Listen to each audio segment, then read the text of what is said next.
Et pour plus d'explications sur ce sujet, mesdames et messieurs, nous rejoint par téléphone son Excellence ambassadeur Hussein Haridi, ancien ministre adjoint aux Affaires étrangères. Bonjour, Votre Excellence. Bonjour. Alors, Votre Excellence, premièrement, comment estimez-vous la situation actuelle entre les États-Unis et l'Iran, de part et d'autre? Nous sommes dans une guerre ouverte et on ne sait pas quand cette guerre va se terminer. C'est une guerre régionale et on attend toujours un accord, un accord entre les Américains et les Iraniens qui tarde à se traduire dans les faits. Le président américain ne cesse de parler d'un accord et selon une chaîne de télévision américaine avant-hier, ils ont énuméré 37 fois qu'ils annoncent qu'un accord est sur le point d'être signé. Alors, mon avis personnel est que cet accord-là probablement va tarder à se produire. Est-ce que vous pensez que cet accord est un tout petit peu attardé de point de vue de négociation sur les termes de la paix ou l'arrêt des hostilités de part et d'autre? Est-ce qu'il y a par exemple des termes que vous pensez qui sont toujours un point de litige entre les deux parties? Non, selon les déclarations de l'administration américaine, oui. Cet accord-là, c'est un accord cadre.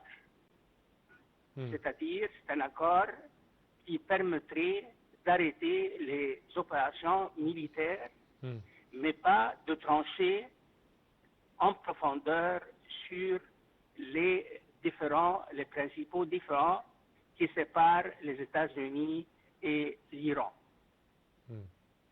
Allô? Oui, je vous entends. C'est un peu tôt de parler d'une certaine paix, entre guillemets, d'une certaine paix entre l'Amérique et l'Iran.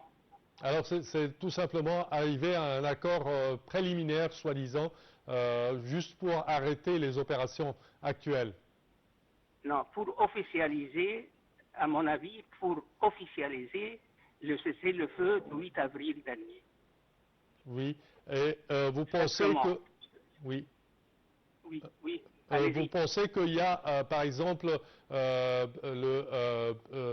des points qui sont toujours en discussion entre les deux parties qui attardent l'arrivée à cet accord? Selon le président américain, hier, l'accord est prêt à être signé par les Iraniens. Mais est-ce que c'est vrai? Je pense qu'en ce qui concerne cet accord cadre, il porte principalement sur la réouverture du détroit d'Ormuz d'un côté, et d'un autre côté, en contrepartie d'une telle réouverture, le dégel des fonds iraniens qui se chiffre à 24 milliards de dollars. Alors voilà, en ce qui concerne l'accord cadre, voilà les éléments essentiels de cet accord. Ceci dit, le président américain hier a déclaré que la marine américaine, oui. a permis à 22 supertankers de conteneurs, porte-conteneurs de naviguer et le droit d'Ormuz. Et c'est pour cela, selon Allô? oui, selon ses dires, c'est la raison pour laquelle le prix du pétrole est descendu à 85 $ le baril. Alors les Iraniens n'acceptent Américains et les Américains cherchent un compromis pour le moment pour permettre au président américain de déclarer qu'il a eu la victoire qu'il espérait et que l'Iran ne jamais va obtenir l'arme nucléaire. Oui. Quand on parle de ces négociations, est-ce que le côté israélien participe à ces négociations ou à travers le côté américain? Non, en fait, cette guerre, c'est une guerre israélienne contre l'Iran, Oui. gérée par les Américains. Alors, dans ce contexte-là, certainement, Israël, je ne dirais pas que Israël a la haute main sur les négociations, mais certainement, les Israéliens jouent un rôle prépondérant dans la poursuite de ces négociations. Et ceci dit, les Israéliens utilisent